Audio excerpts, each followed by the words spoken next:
Warga di Pegangsaan 2, Kelapa Gading, Jakarta Utara, digegerkan dengan penemuan jenazah seorang lansia perempuan berinisial OJT, 64. Jenazah OTJ ditemukan bersama cucunya yang masih berusia 3 tahun pada Kamis tanggal 30 September tahun 2021 di kediaman mereka. Kapolsek Kelapa Gading AKP Rio Mikael Tobing mengatakan, kasus ini berawal dari laporan tetangga yang mencium aroma tak sedap di sekitar lokasi. Rio menyebutkan, korban ditemukan terbaring di tempat tidur bersama sang cucu.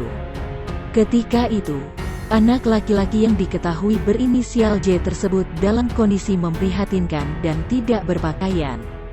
Adapun korban hanya tinggal bersama sang cucu di rumah tersebut. Rio menambahkan, korban diduga meninggal akibat penyakit TBC yang diidapnya. Jenazah korban kemudian dibawa ke RSCM untuk diperiksa.